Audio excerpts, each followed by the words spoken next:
It is on. Hi there. My name is Beth Green, otherwise known as Granny Rocks. And I'm Sweet Baby James, otherwise known as James Maynard. And tonight, I'm going to have a very special show. This is going to be a lot of fun. But we really have to have viewers to make this work. So I may have to start out with Sweet Baby James. This is going to be a surprise topic to him. Oh. Oh, yeah. Okay. So the topic is, if a person like Buddha, such as Buddha, but I'm calling it like Buddha, if a person like Buddha were here tonight, what would you ask? And please don't ask whether or not you should go to the dentist. Let's make this a kind of, questions worthy of the Buddha. Questions worthy of the Buddha. And or the guru, as a matter of fact. The guru, exactly. So we are really going to have some fun tonight, and we need, oh, God. What are you doing? We need to go back to the live, and there we go. Let's see. We have to see. We have any. Ask whether or not you should go to the dentist. Sweet Baby James is having a little trouble telling his computer to shut up. Okay, yeah, I did it. There we go. I got the upper hand. Okay, so very good. So now we want to know if there's any comments, because I am going to ask the question.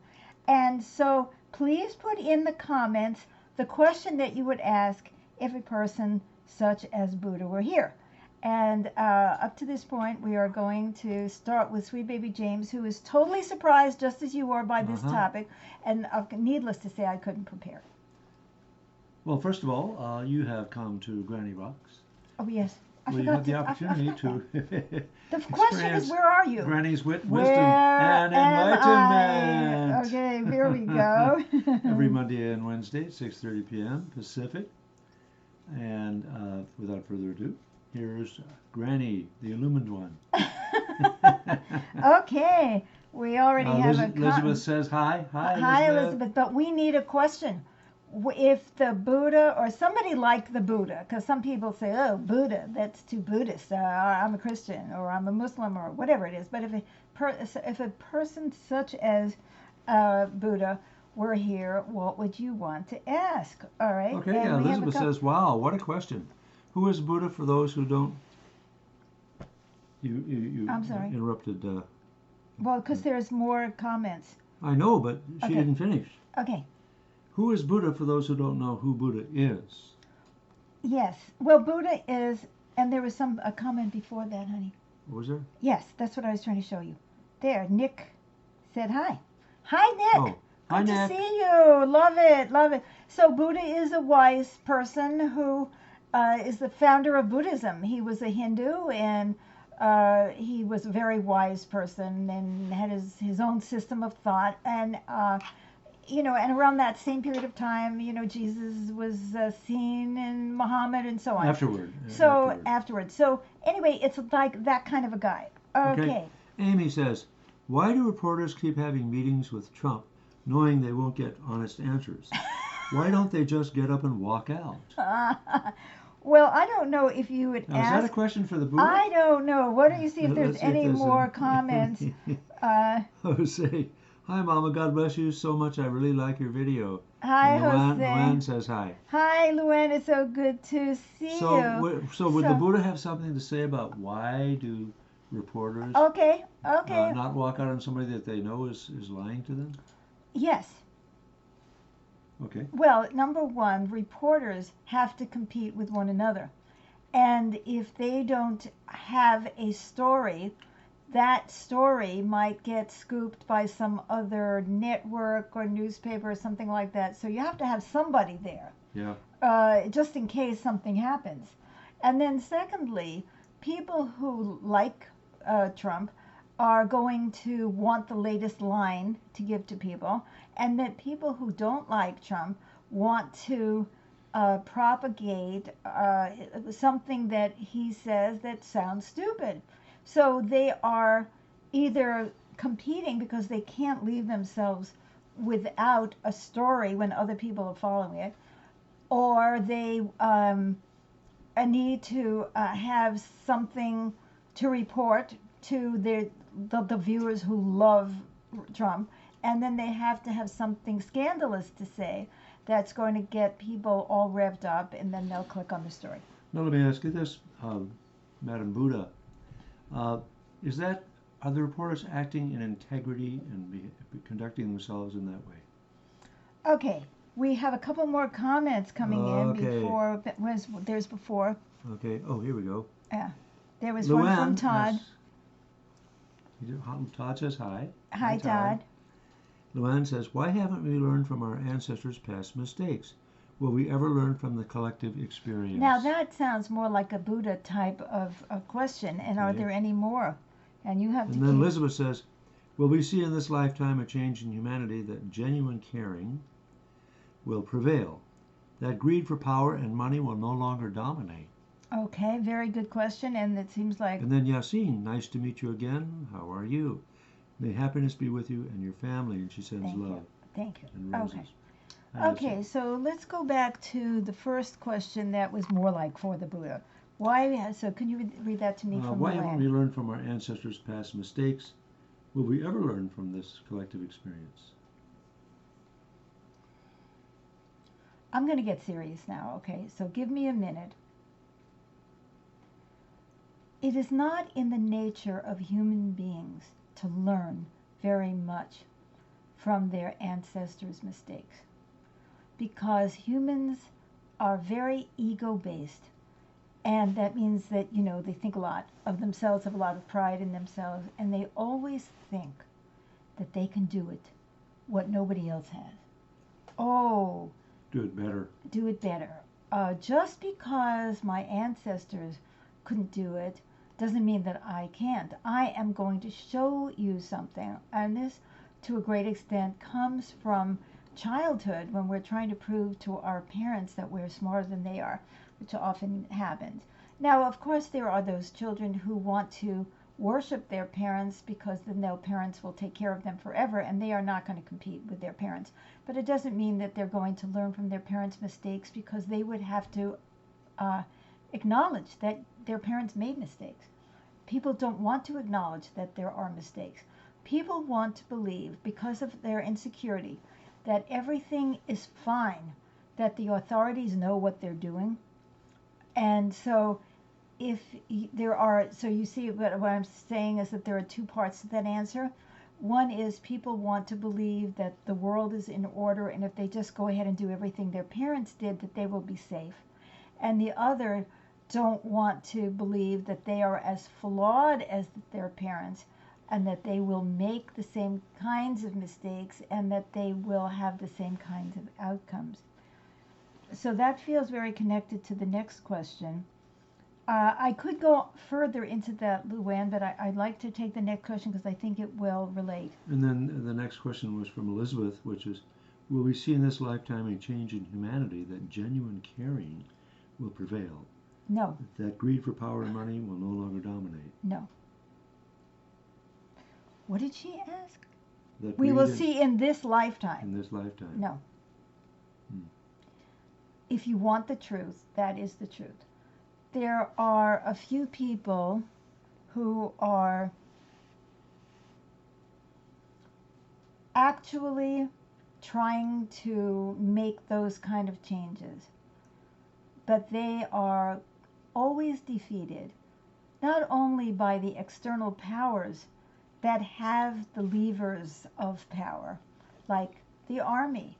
You may find in some nations that you have the armed forces or the secret police or those kind of people, or you have other structures that are not external forces but are habits and beliefs that will keep people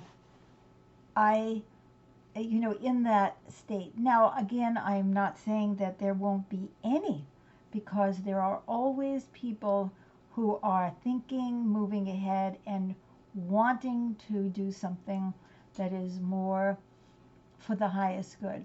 But in general, the level of consciousness of humanity is not such that people are willing to go out on a limb and make the fight for what is a higher degree of justice and caring. It also is counter our instincts, which are fed by our society for self-preservation. So if we're focused on self-preservation, we are not going to be focused on caring. I was very struck last night as Sweet Baby James and I were watching a film about jazz. It was a documentary, and they were showing the spirit in World War II and the role that that music played in trying to keep the people happy and motivated, the swing music and so on. Now, while all of this was happening and people were fighting against fascism and Nazism, segregation was still happening. And blacks were still being horribly abused in our own society. So people have a very short, narrow spectrum in which they are going to fight the good fight. They're going to fight the good fight if it's for them. Just like people who are fighting for their rights now, I have the right to go out and breathe all over you and infect you, are not fighting for the rights of everyone. They're really fighting for their own rights, or what they believe to be their own rights. So I think I'd better go on because it looks like there are more. I could say a lot more on that topic. It's a very good question. You and Luann have asked excellent questions. Very good. The next one is from Tracy. She says, hello, B and J. Hi. My question, how do I maintain a sense of self-worth when my inner voice consistently tells me negative messages about myself?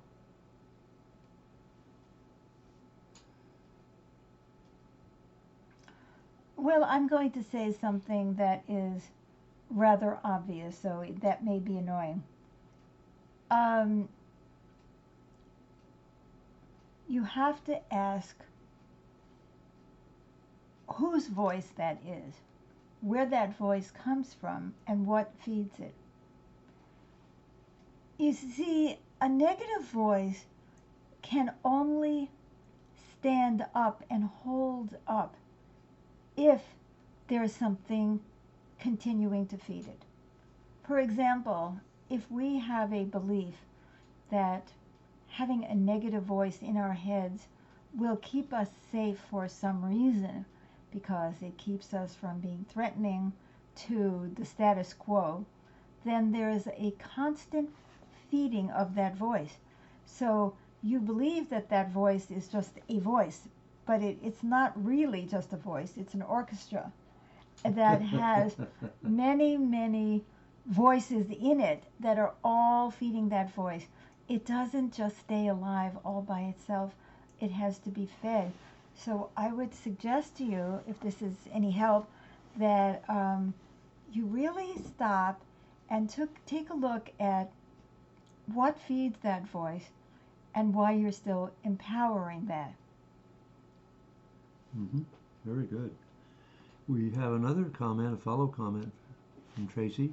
Okay, but there were some comments before that. No, just the one. Oh, yeah, Amy thanked you for answering her question, even though it might not have been a valuable use of Buddha's wisdom. Thank you, Amy. Thank you, Amy. Yes. The next one is in Arabic, so you'll have to answer that one later on. And then Tracy follows up with, how do you maintain a connection to higher consciousness? How would you suggest others strengthen that connection for themselves?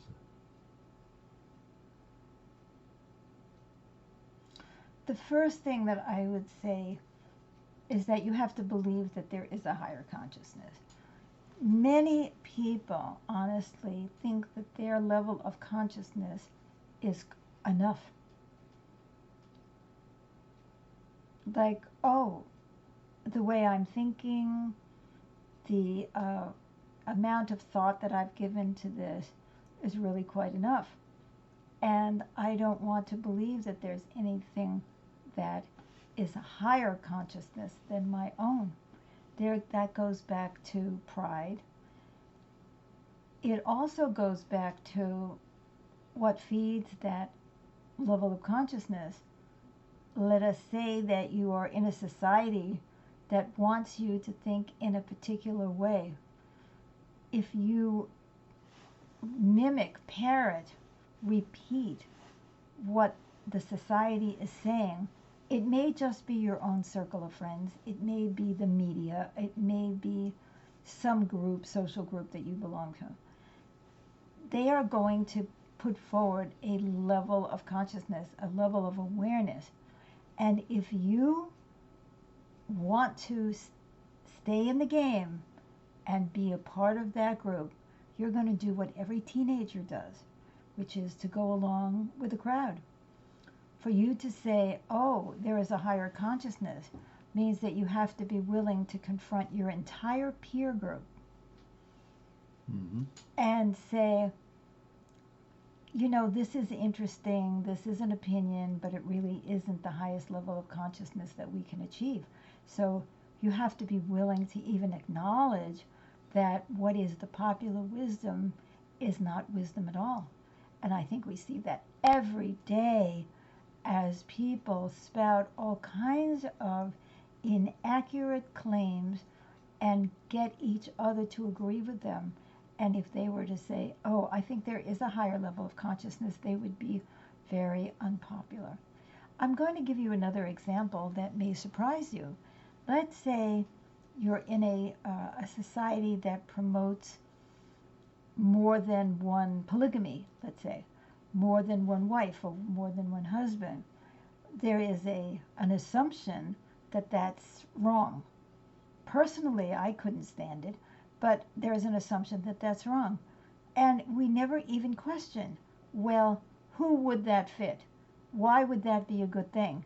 For example, would it be good for a man to have many wives if he could afford them, if those women were trying to hide the fact that they were lesbians and that they could have the support of one another? That's just an example of, you know, of how we don't allow ourselves to question anything and we go along with the popular ideas. And so, so how do you strengthen that? As you're also well, the trying first to thing maintain? is that you have to recognize that there is a higher consciousness and that you have to be willing to stand up to the popular thinking in order to maintain it. So we have to go forward. Okay. There's a lot of questions. Richard has a question. How can we maintain a sense of hope about the possibility of humanity raising our consciousness?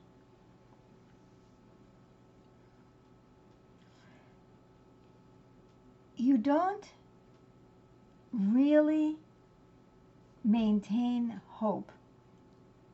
You maintain determination to help the process. And you do it by doing it yourself, by constantly asking yourself, what am I missing here? What am I blind to? What am I not looking at? And in that process, you aren't looking to other people and saying, oh, how can I have hope when I see how completely without consciousness most people are, because you're focused on doing it yourself. So my suggestion is that instead of depending on hope, which depends on others, you depend on your own determination, which depends on you. And it looks like we have time for one more question. Todd says, with your response to Elizabeth's question, what do you suggest to stay constructive and do our part to contribute to the whole when it seemed like pushing the boulder uphill? And Richard, by the way, felt that was similar to his question. Oh, good. Yeah. Good.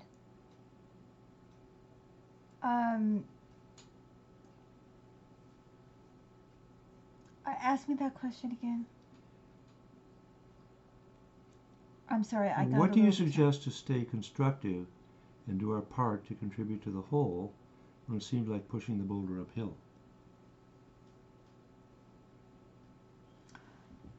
This requires us to go deep into ourselves and find the part of us that really wants that level of awareness. And once we have, then we are motivated to satisfy that need. It is not an obligation. It is an inner need. I want clarity. When I do not have clarity, then I find myself in a situation where I am lost and I am confused, and it's very, very frightening. So this is staying constructive. Again, it's not about staying constructive. It's, although I do understand your question, and please don't think that I'm saying that it isn't constructive to do that, but the motivation comes from our own thirst. I can tell you this very honestly, that when I am seeking real understanding and guidance, I will get clearer, and something in my whole being begins to relax because I have understanding. This is not something that I'm doing because I have to. I'm not doing it because I want to stay constructive. I'm doing it because I want the freedom that comes from raising my awareness to the point that I can see what is happening. When I am expecting something that will never happen, or that is unlikely to happen, or that I'm trying to extract that from other people, I became very, very upset, because I'm always at the affect, being affected by, being dominated by the decisions that other people make. So I feel that when we are dedicated to something that truly nurtures us, we don't have to think about staying constructive. We are on a train, and that train is moving forward. And we like that train. We want to be on it. And we look for people who are similarly on that train. And that really helps us, because when we are alone, we are picked off by all kinds of negative thinking. So we will automatically look for others who are making the same effort that we are. And that buoys us. That brings us strength and joy. And that gives us happiness. That gives us happiness. So it's not about telling myself I should be this way. It's that I'm going towards the happiness that I feel when I am truly being objective, looking at things, and working on myself. So I can't believe how quickly this show passed. And I would like to invite you back. I would like to do this again next Wednesday. Monday, you mean? No, Wednesday. Oh, Wednesday. This is Wednesday. Okay. I would like to do it again on Wednesday. Unless everybody hates it and I get a lot of hate mail, in which case I'll say nobody is ready for this. I'm sure there are more questions. I am sure there are more questions. And if you enjoyed this, please like it, please love it, please share it. And in fact, Todd just mentioned he has already shared this stream with others. That's excellent. And Elizabeth says thank you and sends love and the rainbow and flower. And Todd says, great answer, thank you. You're very, very welcome. I enjoyed doing this, and I hope it's valuable to you, but I really like doing it.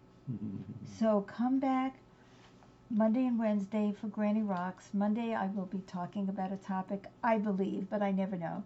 And Wednesday I will be answering your questions of if a person like Buddha or Jesus or Muhammad or some other, Native American, wise person were here, what would you want to know?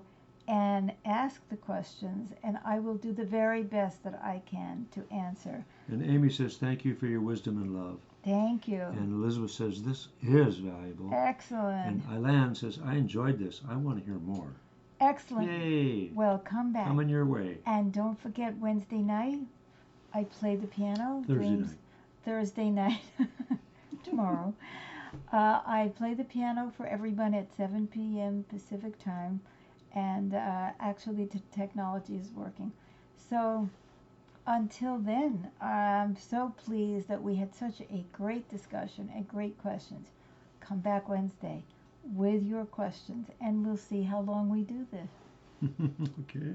Thank you. Love you so Wonderful. much. What a wonderful audience. Thanks for coming, everybody. Thank God bless you. Bye. Bye-bye.